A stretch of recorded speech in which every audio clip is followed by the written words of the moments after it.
we are just having some more carriages come outside of Buckingham Palace. The glass coach, which should be the Princess of Wales, and is it the King? His Majesty the King. His Majesty the King.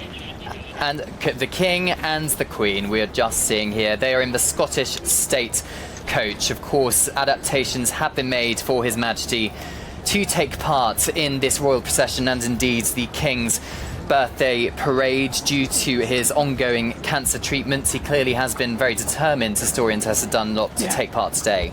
And originally I think the plan was for him to parade down the Mall in the Ascot Landau, but that has been revised because of the weather. Sometimes the horses' hooves and their sounds are being the Princess of Wales. The Princess of Wales. Here we are. This is exquisite. This is a beautiful Jenny Packham dress. I believe she's a massive fan of Jenny. She wore that wonderful gold glittering dress. Do you remember the Time to Die premiere, the James Bond premiere? Here she is now wearing white, and I believe she's got an Irish Guards regimental brooch, if we can get any detail there. So we just see the King and Queen there riding past. Behind them in this carriage, just coming into view now, is the Princess of Wales alongside her three children, Prince George, Princess Charlotte and Prince Louis, in the gold coach. The Princess wearing white, Jenny Packham, as Tessa just said, and a Philip Tracy hat, and the Irish Guards regimental brooch.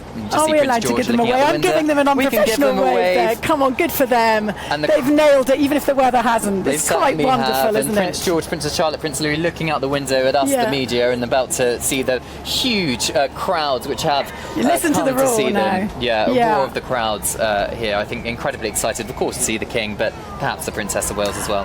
Come on, can you hear that? There was a massive uptick there, an endorphin boost on the Mall as Kate and her children parade down in their carriage, and she's looking exquisite. It's very physically taxing to go out there mid-cancer treatment, two major role players putting it out there for the country, for the troops. I think it is a special day, and even those of Stoneheart who have got their Down with the Crown flags hopefully will recognise the human element to this parade and just have a moment of recognition. And of course the atmosphere here is just such a celebration. We have people who've brought their own bunting, their own flags, their own banners, cheering on the royal family, but especially the King and the Princess of Wales. Absolutely, and I was accosted midway through Green Park and encouraged to buy the Trooping the Colour catalogue or programme, and I've got to say the time and the effort and the history, it is something that we do well. I'm always cautious of saying, we've got fighting in our DNA, when it's worth bearing in mind on the continent in Switzerland today, Zelensky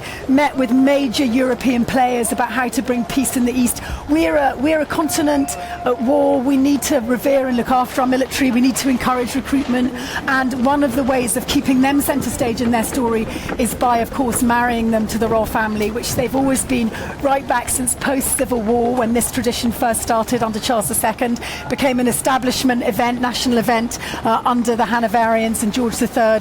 And here we are today, even putting their best foot forward when it's not been an easy year for the royals, for the King, for the Princess of Wales, but that bond is firm, and they are, they're just like the troops that they're taking the salute from today. They're absolutely stalwart national players.